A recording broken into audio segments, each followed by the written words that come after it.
Ya, Assalamualaikum warahmatullahi wabarakatuh. Waalaikumsalam.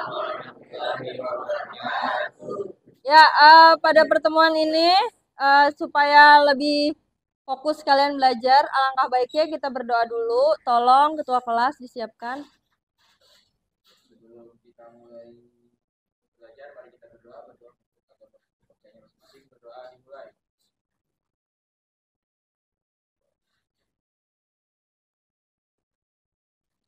Doa selesai. Salam.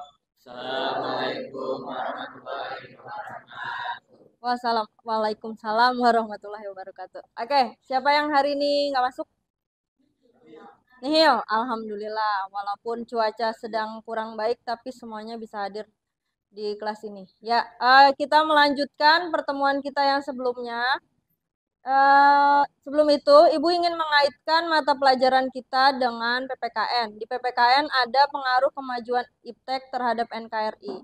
Nah, di pertemuan mata pelajaran ini, Ibu ingin kalian bagaimana sih generasi digital ini dalam pembelajaran atau sehari-hari mengenai media internet. Jadi kalian uh, memahami sendiri supaya kalian itu tahu generasi digital itu seperti apa ya.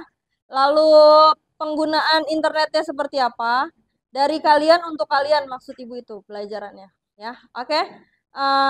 Hari ini jadwalnya atau bagian untuk rehan maju. Jadi tolong disaksikan baik-baik sama teman-teman nanti bergantian untuk selanjutnya. Oke.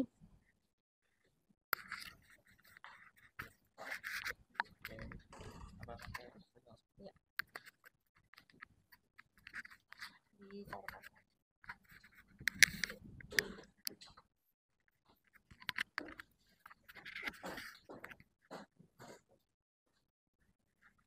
Ya, operator kita ini kasih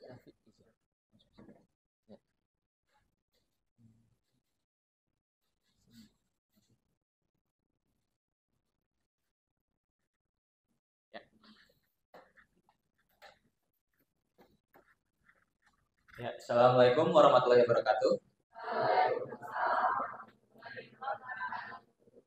Perkenalkan, nama saya Maulana Farizal dan kali ini berdirinya saya di sini ingin mempresentasikan hasil kerja saya atau hasil pendapat saya tentang pentingnya etika dalam bermedia sosial. Kawan-kawan sendiri pasti setiap hari tidak dapat lepas dari media sosial kan. Bahkan hampir tiap jam. Kalau kalian 1 jam aja tuh nggak megang media sosial, nggak scroll TikTok atau apa-apa tuh kayak rasanya tangan tuh udah gatel banget tuh pengen buka TikTok lagi. Itu yang geleng-geleng kayaknya denial sekali ya. Nah, uh, bahkan dalam 1 hari aja nih, kita nggak buka media sosial, kita bisa ketinggalan banyak sekali informasi ya. Nah, oleh karena itu, tapi dalam bermedia sosial, kita juga perlu ada namanya etika. Gak bisa kayak kita sesuka-suka kita dalam bermain media sosial. Makanya kita akan bahas etika dalam bermedia sosial hari ini. Lanjut ya. Nah, di sini ada istilah menu presentasi kita hari ini. Pertama, kita akan membahas tujuan dari presentasi ini. Dan yang kedua, isi. Dan yang ketiga, kesimpulan. Dan yang keempat, daftar pustaka. Lanjut.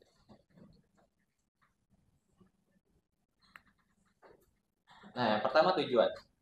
Tujuan dari presentasi ini diharapkan yang pertama, setelah presentasi ini dapat meningkatkan rasa tanggung jawab. Rasa tanggung jawab di sini adalah rasa tanggung jawab ketika kita bermain media sosial. Jadi ketika bermain media sosial diharapkan rasa tanggung jawabnya tuh adalah. Jadi nggak semena-mena dalam bermain media sosialnya. Dan yang kedua, memberikan wawasan dan pengetahuan tentang etika dalam bermedia sosial. Jadi diharapkan setelah presentasi ini yang masih istilahnya semena-mena dalam bermedia sosial, jadi lebih tahu ya etika dalam bermedia sosial tuh apa aja. Lanjut ya. Nah, sebelum masuk ke materi etika bermedia sosial, di sini saya ada kayak menemukan sebuah artikel. Ini sempat pernah booming juga, pernah viral juga tahun 2020, di mana jadi Microsoft itu mengadakan sebuah penelitian di mana netizen mana aja yang memiliki kesopanan yang paling tinggi. Nah, sayangnya Indonesia ada di peringkat 29 dari 32. Wow, itu sangat rendah sekali. Itu sangat dari 32 negara yang disurvei. Nah, Indonesia ada di peringkat 29. Berarti kan Indonesia memiliki tingkat etika bermedia sosial yang bisa dibilang tidak sopan atau sangat rendah. Padahal kalau kita melihat dari kehidupan sehari-hari, Indonesia tuh pada dibilang kayak, ih warganya ramah-ramah banget. Cuman ketika di media sosial dapat peringkat 29 dari 32 negara, itu sangat rendah sekali. Di sini dapat dibaca di mana dari CNN Indonesia em, penelitian ini dari Microsoft ya. Itu dilakukan pada tahun 2020. Nah, bahkan yang bikin viralnya dulu, yang bikin boomingnya dulu itu karena setelah Microsoft menerbitkan penelitian ini, warga netizen Indonesia tuh justru malah menghujat Microsoftnya. Jadi tuh kayak langsung diberikan bukti nyata bahwa memang tingkat kesopanannya tuh rendah sekali warga netizen Indonesia ini ya. Jadi di sini setelah ini saya harapkan ya teman-teman semua, paling nggak teman-teman mulai dari teman-teman dulu ya, etika bermedia sosial dapat diterapkan sehingga kesopanan di media sosial dapat dinaikkan lagi, ditingkatkan lagi. Lanjut. Nah, sebelum masuk ke etika bermedia sosial, di sini ada undang-undang yang mengatur etika dalam bermedia sosial. Di sini ada pasal 27 sampai pasal 30 UU ITE, di mana sebenarnya ini cukup panjang isinya. Jadi kalau teman-teman pengen tahu isinya, bisa cek sendiri di internet. Kalian sudah punya internet, jadi bisa dicek sendiri. Cuman saya kayak simpulin aja. Jadi di sini tuh di pasal 27 sampai pasal 30 adalah ketika kalian melanggar etika bermedia sosial, kalian dapat dilaporkan dan dapat terkena hukuman. Itu. Nah, lanjut. Nah, etika bermedia sosial apa aja nih? Nah, yang pertama, penggunaan bahasa yang baik. Penggunaan bahasa yang baik di sini adalah lebih ke penggunaan bahasa Indonesia yang baik dan benar. Jadi agar terhindar dari kesalahpahaman. Karena di media sosial di media sosial sendiri itu gampang banget terjadinya kesalahpahaman.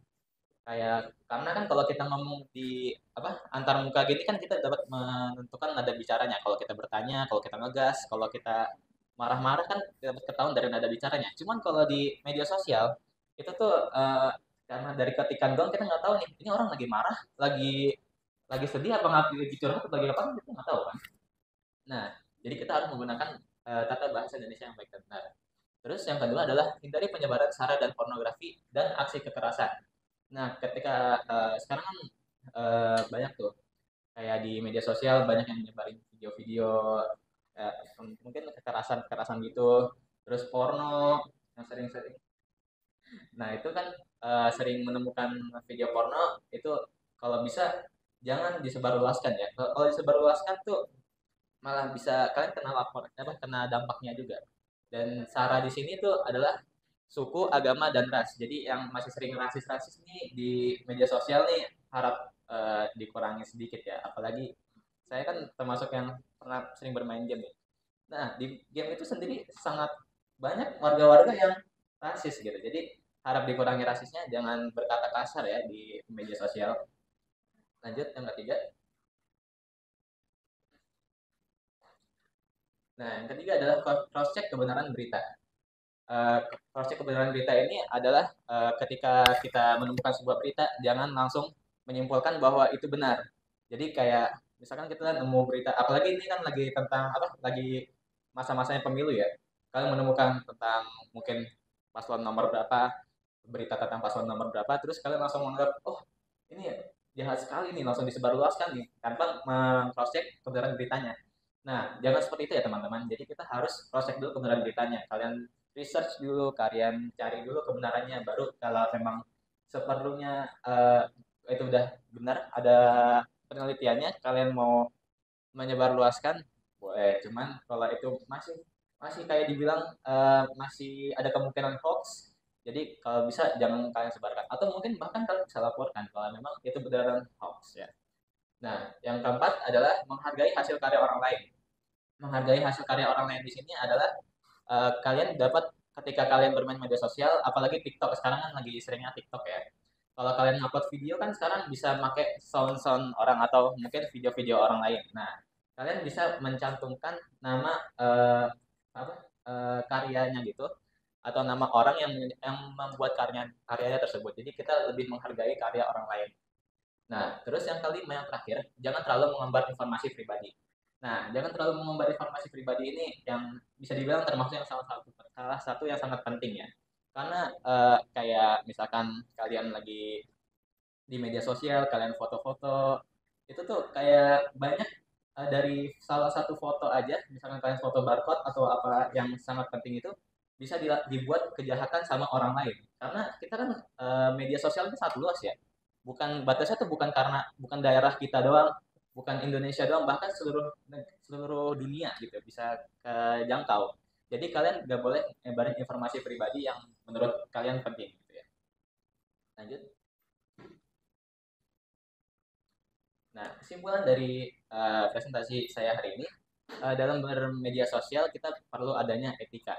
Nah, ketika kalian melanggar etika itu dapat berdampak buruk bagi kalian dan orang lain. Sedangkan, tapi kalau kalian menaati etika atau menerapkan etika bermedia sosial, dapat dapat berdampak positif bagi kalian. Kalian jadi menghindari kesalahpahaman atau dapat menghindari konflik-konflik yang sampai ke ranah hukum. Karena sekarang itu lagi maraknya tuh sering-sering kayak gitu ya. Jadi UU ITE itu dilaporkan segala macam sampai dibawa ke ranah hukum. Kalian apa ngata-ngatain warga apa orang-orang di media sosial langsung dibawa ke hukum. Nah, itu kan lagi bahaya banget kan. Jadi itu berdampak positif bagi kalian sendiri jika kalian menerapkan etika bermedia sosial yang baik. Lanjut. Nah, di sini ada daftar pustaka. Saya mendapatkan materi-materi tadi dari referensi beberapa website berikut atau artikel berikut. Yang pertama dari Kemenku, yang kedua dari CNN, yang ketiga dari hukumonline.com. Ya. Ya, sekian presentasi dari saya. Kurang lebihnya mohon maaf. Wassalamualaikum warahmatullahi wabarakatuh.